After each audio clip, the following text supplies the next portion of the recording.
Cette journée quand même un peu exceptionnelle pour les Alpes-Maritimes. Plusieurs enseignements. Le premier, c'est qu'il y a encore beaucoup de choses à faire dans la lutte contre l'incivisme. On a vu toute la matinée, encore en début d'après-midi, un certain nombre de comportements vraiment problématiques, des demi-tours, de personnes qui empruntaient des contresens pour se dégager des bouchons. C'est vraiment quand même particulier et pour ça, il faut vraiment qu'on soit encore plus vigilant à l'avenir.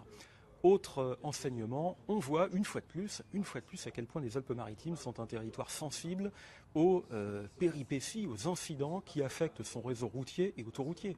Un impact en quelques minutes. Et bien évidemment, lorsqu'on arrive à des flux de circulation de début de matinée, le trafic pendulaire, les gens qui vont travailler, on voit un impact considérable avec des temps de trajet qui ont été multipliés par 5, 6 par rapport au temps de trajet habituel. J'ai moi-même mis près d'1h20 pour arriver au bureau, là où d'habitude, un mercredi matin, je mets moi-même, entre un quart d'heure et 20 minutes pour arriver au CADAM.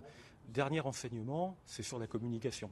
Très clairement, nous savons maintenant que lorsque l'on alerte, lorsqu'on anticipe sur des problèmes de circulation, lorsqu'on offre des conseils, des avis pour éviter tel secteur, pour déconseiller d'emprunter la voiture, je crois que ce qui s'est passé ce matin nous montre qu'il faudra peut-être à l'avenir beaucoup plus prescriptif et ne pas hésiter pour des pouvoirs publics à dire n'empruntez pas votre véhicule, ne passez pas par ce secteur.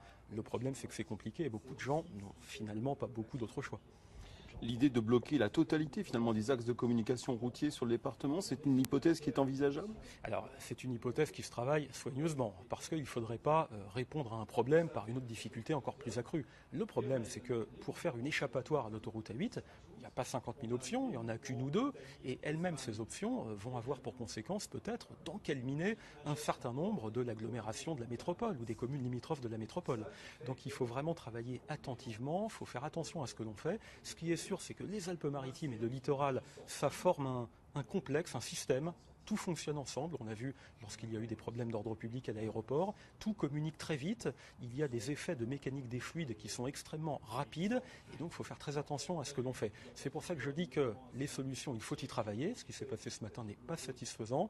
Les réponses ne sont pas simples parce que sinon, évidemment, on les mettrait en œuvre depuis longtemps. Ça veut dire que ça va être véritablement sur la table de travail dans les semaines, dans les mois qui viennent? Il va falloir y travailler. C'est en tout cas le mandat qu'a donné monsieur le préfet des Alpes-Maritimes, Bernard Gonzalez, qui a réuni les services dès cet après-midi pour deux motifs. D'abord, faire le point sur ce qui s'est passé. Comment s'est fait le déclenchement de l'alerte? Comment sont intervenus les secours? Pouvait-on faire mieux et plus rapidement? La réponse est, dans les conditions du moment, certainement pas. Pouvait-on faire mieux en termes de communication? Oui, il y a des messages à retravailler. Peut-on s'interdire à l'avenir de réfléchir à d'autres solutions ou à des solutions alternatives? Certainement pas, et c'est en tout cas la feuille de route que le préfet a demandé à la police, à la gendarmerie, aux gestionnaires des infrastructures ainsi qu'à la SCOTA.